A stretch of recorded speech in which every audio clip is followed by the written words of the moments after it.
guys. All right. What's going on? Happy Thursday. I'm just here at home hanging out while we got the Atlanta Falcons facing off against the Buccaneers.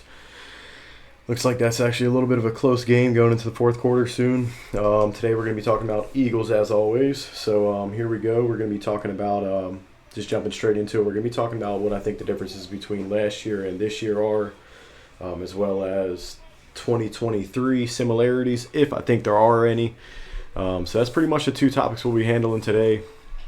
Just some stuff I wanted to talk about that I've been thinking about since my last video last night.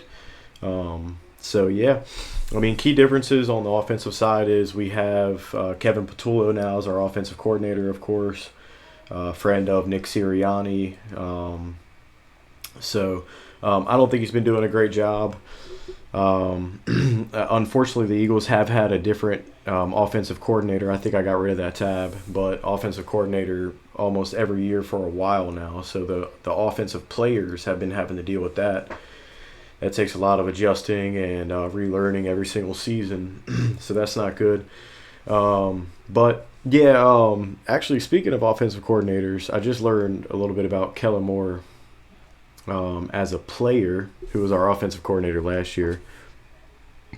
When Saquon Barkley had his historic 2,000 rush yard season. Look at how winning of a player he was. So let's go down here to 2008, I think it was.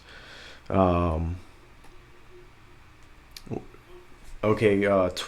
record for Boise State Broncos football team. I don't know anything about college, by the way, guys. So sorry, I'm not a college guy. But I was just looking at his history as a player, and I did not know these things. So check this out down here at the very bottom, just to kind of show you a quick preview of his college years, 2008 to 2011. You guys see these records: 11-1, 14-0, followed by two 12-1 seasons. That's really good. 49-3. I just thought that was incredible. Random fact. Just wanted to show you guys that because I discovered that tonight. But yeah, offense right here. I got up another key issue for our offense is our offensive line, which has been banged up throughout the year. My last video, I did put blame on the O-line. I wish I would have specified and said injuries. It's not really a lack of playing. It's more so, or a lack of effort, I should say. It is a lack of playing because they've been banged up all year long, especially earlier in the season. I mean, you see some stuff here. I mean, you can see, the highlighted portion there, naming all the players, Lane Johnson, Landon Dickerson being the biggest ones. So yeah, that's been a big issue for us, our offensive line, though they have gotten healthier in recent weeks. And I mean, you've seen the result of that. Our offense has really spiked ever since the trade deadline, making those moves, thanks to Howie Roseman, and then also people coming back off injury. So that's been pretty nice. But unfortunately, we just haven't been able to get the job done on the offensive side of the ball. Another issue here has been Jake Elliott for us.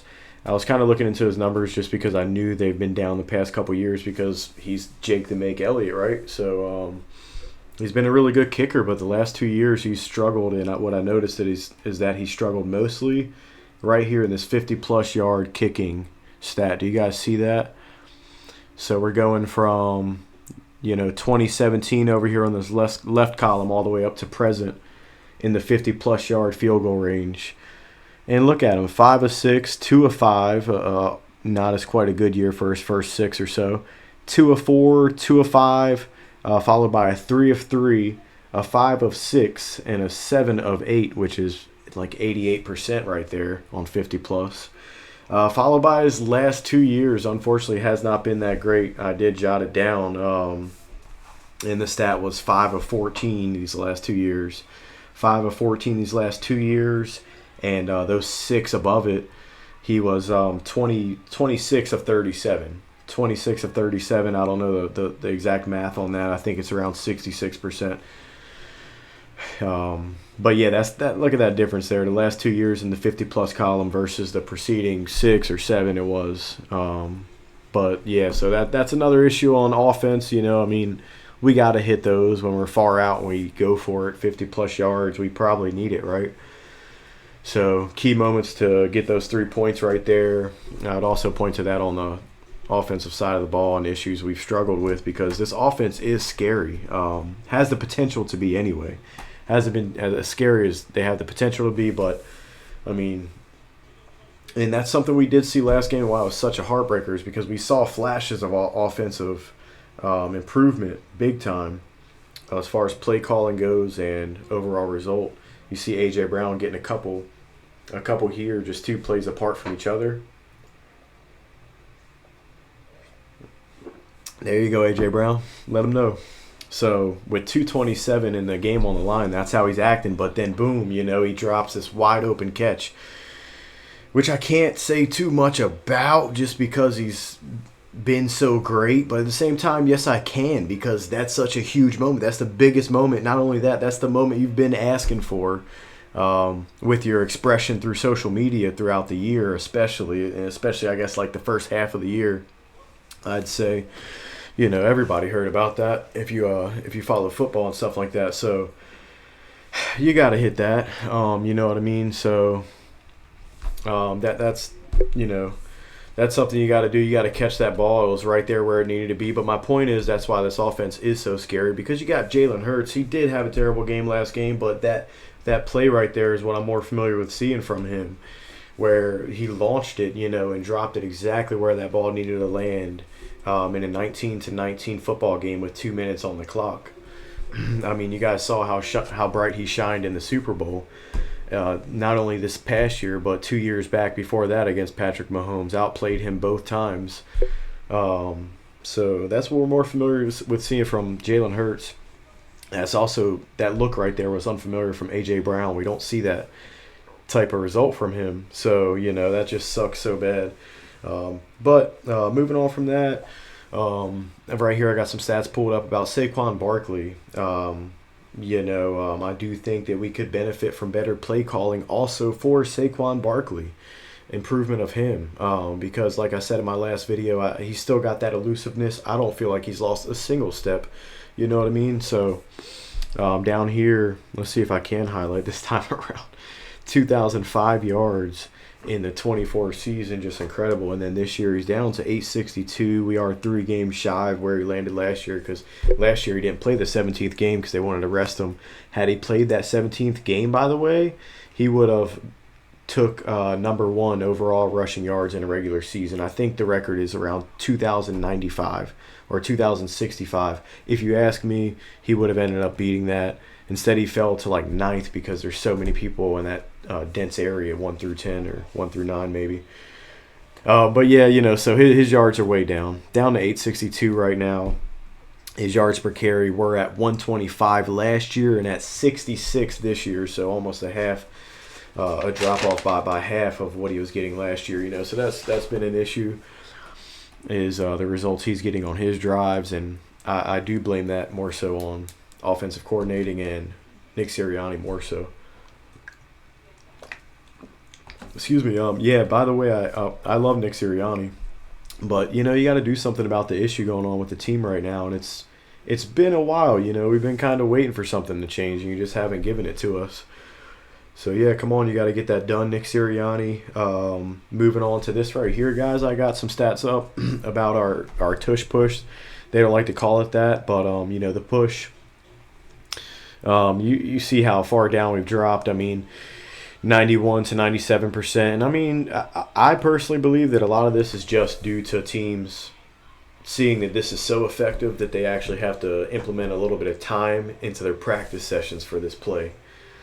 So I think that's a lot of what that is, to be honest. I don't think we can do much about that. The conversion rate of that push actually being nearly unstoppable, 91 to 97% you see up here in 2022 season.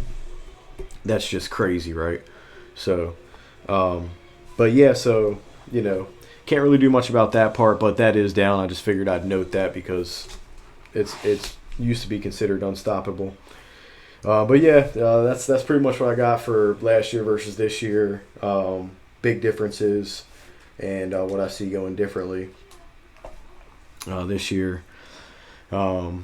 So we'll go ahead and let's see what we got right here, guys. We got the Buccaneers just scored 2 points. I think that said. So Buccaneers up 12. They're gonna win that game.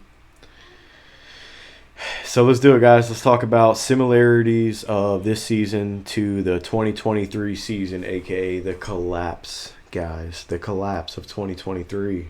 Did you hear about it? If you didn't hear about it, it's right here. Excuse me, guys. I just had coffee, so it's doing it to me. But this is what you call the collapse of 2023 in bird language. So let's see. I'll highlight something for you. So where are we starting off here against the 49ers? So you see up to this point that I have highlighted on the screen here, we were 10-1. The 49ers beat us substantially here. Followed by that, we took a loss to the Cowboys, guys. Not good. With a third consecutive loss to the Seahawks. So I will say something similar to last year is who did we just lose to, guys? We just lost to, I don't have it pulled up here, but we just lost a third consecutive game to a West Coast team. But, that's just a coincidence. That doesn't really mean much, to be honest. And I'll let my similarity talk stop right there because I don't think this year is going to be similar to 2023. We'll see how it plays out by the time playoffs and hopefully Super Bowl arrive for the Eagles. But just wanted to say, we did lose 3 games consecutively there. Like I said, we were 10-1 after beating the Bills by 3 right here. 10-1. Go on to lose to the 49ers, lose to the Cowboys, lose to the Seahawks, beat the Giants, thank goodness. Lost to the Cardinals, guys. That's when the collapse is 100% official right here when we lose to the Cardinals. Okay, we bounced back, beat the Giants as we should have. We just kind of were brushing our teeth, right? Just doing what we needed to do. And lost to the Cardinals. So that's when I was like, okay, yeah, no, we are cooked. We're done. Turned around. What was that? Let's see what that is. I don't know. 13 days later, lose to the Giants by 17 for the last game of the season. And we end up losing. We end up going 12-5 for the year. I think we lost 4 of our last 5. Yeah, no, lost 5 of our last 6. Lost 5 of our last 6. So that's what the collapse of 2023 is. That's not happening this year. I mean, this year is different anyway as far as our schedule for the end of the year. We're playing 2 easy games against the Commanders and then an easy game we have coming up on Sunday versus the Raiders. So that's 3 right there. So yeah, no, it's not happening. So that's what I'm gonna say. That's my story, and I'm sticking to it. But yeah, there's the stat about all the different offensive coordinators we've had over the years. So, but yeah, guys.